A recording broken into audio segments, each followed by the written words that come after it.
ಅಸ್ಸಲಾಮು ಅಲೈಕುಂ. ಇರಾಕಿನ ಧೀರ ನಾಯಕ ಸದ್ದಾಂ ಹುಸೇನ್ ಅಮೆರಿಕದ ಕನಸಿನ ಕೆಟ್ಟ ಕನಸಾಗಿದ್ದ. ಕೊನೆಗೆ ಅಮೆರಿಕ ಸದ್ದಾಮಿನೊಂದಿಗೆ ಮಾಡಿದ್ದು ತಪ್ಪಾಯಿತು ಎಂದು ಒಪ್ಪಿಕೊಂಡಾಗ ಸದ್ದಾಂ ಸರಿಯಾಗಿದ್ದ ಎಂದು ಅರಿಯಬಹುದು. ಮರಣದವರೆಗೂ ಅಮೆರಿಕಕ್ಕೆ ಇರಾಕನ್ನು ಬಿಟ್ಟುಕೊಡದೆ ಹೋರಾಡಿದ ಸದ್ದಾಂ ಹುಸೇನ್ನನ್ನು ಇರಾಕಿಗೆ ಮಾತ್ರವಲ್ಲ, ವಿಶ್ವಕ್ಕೂ ಮರೆಯಲಾಗದು. ಸದ್ದಾಂ ಹುಸೇನ್ನ ಗುಪ್ತತಾಣದ ದೃಶ್ಯಗಳು, ಅದರ ಚಿತ್ರಗಳು ಅಮೆರಿಕ ಬಿಡುಗಡೆ ಮಾಡಿತು. ಒಡನಾಡಿಗಳಿಂದ ದ್ರೋಹಕ್ಕೊಳಗಾದವರು ಎಲ್ಲ ಕಡೆಗಳಲ್ಲೂ ಎಲ್ಲ ಕಾಲಘಟ್ಟಗಳಲ್ಲೂ ಇದ್ದಾರೆ. ಅದೇ ಸದ್ದಾಮಿಗೂ ಸಂಭವಿಸಿತು. ಸದ್ದಾಮಿನೊಂದಿಗೆ ಇದ್ದು ದ್ರೋಹ ಮಾಡಿದವರು, ಒಡ್ಡಿಕೊಟ್ಟವರು, ಅವರೇ ಸದ್ದಾಮಿನನ್ನು ಹಿಡಿಯಲು ದಾರಿ ಮಾಡಿಕೊಟ್ಟವರು. ಸದ್ದಾಮಿನನ್ನು ಒಡ್ಡಿಕೊಡದಿದ್ದರೆ ಅಮೆರಿಕಕ್ಕೆ ಸದ್ದಾಮಿನನ್ನು ಮುಟ್ಟಲು ಸಾಧ್ಯವೇ ಆಗುತ್ತಿರಲಿಲ್ಲ. ಸದ್ದಾಂ ಹುಸೇನ್ನ ಗುಪ್ತತಾಣದ ಫೋಟೋಗಳನ್ನು ಅಮೆರಿಕದ ಗುಪ್ತಚರ ಸಂಸ್ಥೆ ಬಿಡುಗಡೆ ಮಾಡಿತ್ತು.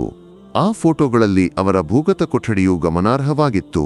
ಅಲ್ಲಿ ಕಂಡಿದ್ದು ಒಂದು ಅದ್ಭುತ, ಒಂದು ವಿಸ್ಮಯ. ಎಷ್ಟು ವರ್ಷ ಬದುಕಲು ಬೇಕಾದ ಎಲ್ಲ ಸಾಮಗ್ರಿಗಳು ಅಲ್ಲಿ ಸಿದ್ಧವಾಗಿದ್ದವು. ಅಷ್ಟೇ ಅಲ್ಲ, ಗುಪ್ತತಾಣದಲ್ಲಿ ವಾಸಿಸುವ ದುಃಖವೂ ಭಯವೂ ಇಲ್ಲದೆ ಸದ್ದಾಂ ಜೀವಿಸಿದ್ದ ಎಂದು ಸ್ಪಷ್ಟವಾಗಿ ತಿಳಿಯುತ್ತದೆ.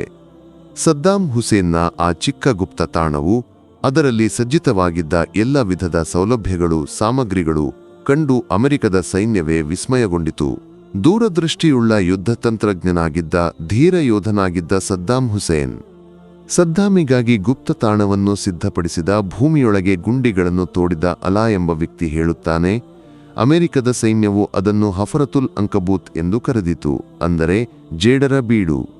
ಆದರೆ ಅದರಲ್ಲಿ ಸದ್ದಾಂ ಹುಸೇನ್ಗೆ ಜೀವಿಸಲು ಬೇಕಾದ ಎಲ್ಲ ಸಾಮಗ್ರಿಗಳೂ ಇದ್ದವು. ಇದೆಲ್ಲವನ್ನೂ ಕಂಡು ಅಮೆರಿಕದ ಸೈನ್ಯ ದಿಗ್ಭ್ರಮೆಗೊಂಡಿತು, ವಿಸ್ಮಯಗೊಂಡಿತು.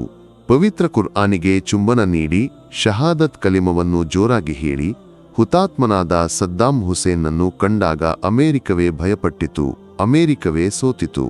ಗಲ್ಲಿಗೇರಿದರೂ ಕಂಗಾಲಾಗದ ಧೀರ ಹುತಾತ್ಮ ಸದ್ದಾಂ ಹುಸೇನ್.